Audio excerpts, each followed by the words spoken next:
एक छोटा सा मगर नूर से भरा घर, जहां बीबी फातिमा रजी अल्लाह ताला अन्हा बीमारी की वजह से बहुत कमजोर हो चुकी थी। जिस्म नाजुक हो चला था, मगर सब्र और रजा की मिसाल ऐसी कि कभी शिकायत लबों तक न आई। एक दिन हजरत अली रजी अल्लाह ताला अनहु, जो न सिर्फ उनके शौहर थे बल्कि इश्क ए इलाही के दिए भी थे, उनके पास बैठे थे। बीवी की कमजोरी देख दिल पिघल गया।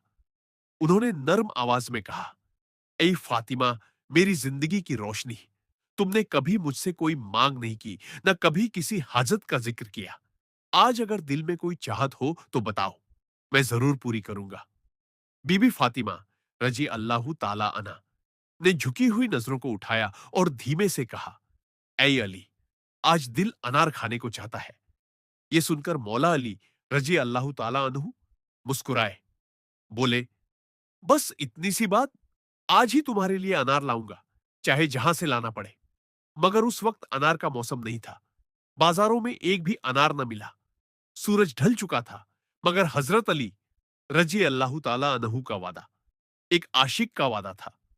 कई दुकानों पर गए, मगर हर जगह मायूसी मिली। आखिरकार एक यहूदी ताजिर के दरवाजे पर पहुंचे। दरवाजा खटखटाया। यहूदी बाहर आया।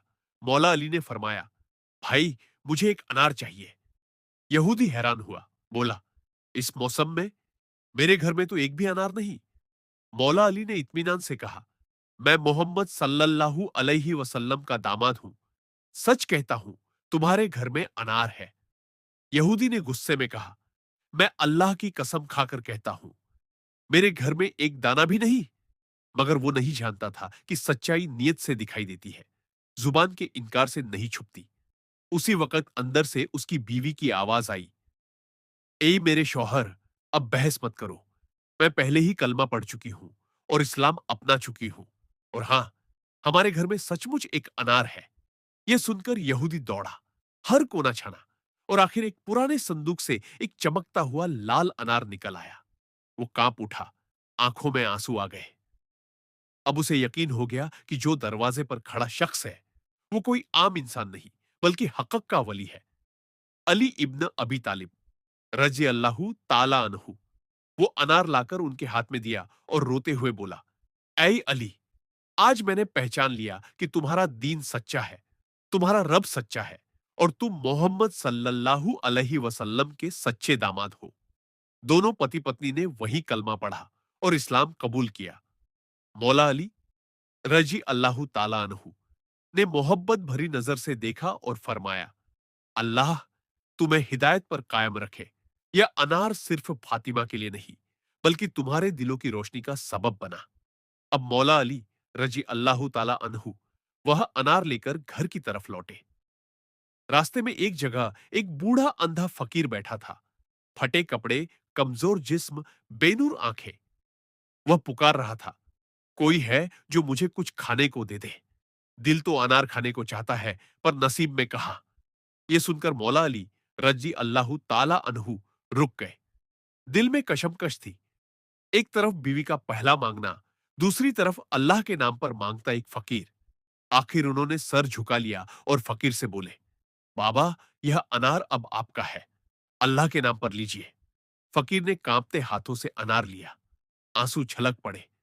उसने आसमान की तरफ हाथ उठाकर कहा, या रब, तू कितना करीम है, अपने वली के हाथ से मेरी ख्वाहिश पूरी की। मौला अली रजी अल्लाह ताला अन्हु खाली हाथ लौटे, मगर दिल में एक अजीब सुकून था। घर पहुंचे, दरवाजा खटखटाया। दरवाजा खुद खुल गया। सामने बीबी फातिमा रजी अल्लाह ताला अन्हा खड़ी थी, चेहरे पर नूर और मुस्कुराहट।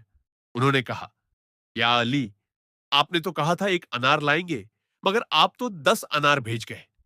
हजरत अली हैरान हुए, 10 अनार? मैं तो खाली हाथ आया हूं। बीबी ने मुस्कुराकर कहा, थोड़ी देर पहले एक नूरानी सूरत वाला फरिश्ता आया था। उसने कहा, यह अनार तुम्हारे रब की तरफ से है, अली के इसार, बलिदान का इनाम। यह सुनकर हजरत अली रजी अल्लाह ताला अन्हु की आंखों से आंसू बह निकले। उन्होंने सारा वाकया बयान किया, यहूदी का ईमान लाना, फकीर को देना, सब कुछ। बीबी फातिमा रजी अल्लाह ताला अन्हा ने नूरानी मुस्कुराहट के साथ कहा, ऐ अली, آپ نے وہی کیا جو رب کا بندہ کرتا ہے، دنیا کی چاہت چھوڑکر رب کی رجا چنی۔ یہی وہ سچائی ہے جو آسمان سے نعمتیں برساتی ہے۔ کچھ وقت گزرا، کئی عرب عورتیں ایک دن بیٹھی بی بی فاطمہ رضی اللہ تعالی عنہا کی سخاوت کے قصے سنا رہی تھی۔ کیسے وہ خود بھوکی رہ کر دوسروں کو کھلاتی ہے، کیسے اپنی چادر تک اللہ کی راہ میں دے دیتی ہے۔ مگر ان میں ایک منافق عورت بیٹھی تھی۔ اس نے طنز کرتے ہوئے کہا، اگر وہ سچ میں رسول کی بیٹی ہے تو ان کا گھر اتنا سادہ کیوں ہے؟ نہ زیور، نہ محل، نہ کوئی ٹھاٹ باٹ۔ اس نے نشچے کیا کہ خود جا کر دیکھے گی۔ اگلے دن بی بی فاطمہ رضی اللہ تعالیٰ عنہ سے کے گھر پہنچی۔ دروازہ کھولا گیا۔ بی بی نے مسکرا کر کہا، آؤ بہن، میرا گھر سب کے لیے کھلا ہے۔ وہ اندر داخل ہوئی۔ سادہ سا گھر، ایک چٹائی، ایک مشیکا، پانی کا مشق اور ایک مسلح۔ نہ سونا، نہ ریشم، نہ کوئی شان و شوکت۔ وہ عورت بولی، لوگ کہتے ہیں آپ بہت دولت مند اور کراماتی ہیں، لیکن یہاں تو کچھ بھی نہیں۔ بی بی فاطمہ نے مسکرا کر کہا، دولت وہ نہیں جو آنکھوں کو دکھے، اصلی دولت وہ ہے جو دل کو سکون دے اور روح کو رب کے قریب کر دے۔ ہمارا خزانہ ایمان ہے، سجدے ہیں، آنسو ہیں جو قرآن پر گرتے ہیں۔ بتاؤ، کیا یہ کم دولت ہے؟ وہ عورت پھر بھی ہنسی اور بولی، اگر سچ میں کوئی کرامت ہے تو دکھائیے۔ بی بی نے شانت نظروں سے کہا، اس کمرے میں ایک مسلح رکھا ہے، جاؤ، اگر تمہارا دل سچا ہے تو تمہیں تمہاری تلاش وہی ملے گی۔ وہ عورت اس کمرے میں گئی، دھیرے سے مسلح اٹھایا، اور جیسے ہی اٹھایا زمین جیسے کھجانہ اگلنے لگی۔ ہیرے، جواہرات، سونا، موتی، بے حساب، بے شمار۔ جتنا اٹھاتی اتنا اور بڑھتا جاتا۔ وہ سन्न رہ گئی، کانپنے لگی، پھر واپس آئی اور بی بی کے قدموں میں گر گئی۔ اے بنت رسول صلی اللہ علیہ وسلم، میں نے گھمنڈ کیا، شک کیا، مجھے معاف کر دیجئے۔ میں گواہی دیتی ہوں کہ آپ کا دین سچا ہے، مجھے بھی ایمان کی روشنی میں شامل کر لیجئے۔ بی بی نے پیار سے اس کے آنسو پونچھے اور کہا، اللہ کے یہاں دیر ہو سکتی ہے، اندھیر نہیں۔ اس نے تیرے دل کو ہدایت دی اور تیرے گھمنڈ کو توڑ دیا۔ اب سچے دل سے توبہ کر اور اسلام کی راہ اپناؤ۔ وہ عورت وہیں کلمہ پڑھ کر مسلمان ہو گئی۔ سبق، جو اللہ کی راہ میں دیتا ہے اس کا ہاتھ خالی نہیں رہتا، اور جو دل سے ایمان لاتا ہے اس کے لیے زمین بھی کھجانے اگل دیتی ہے۔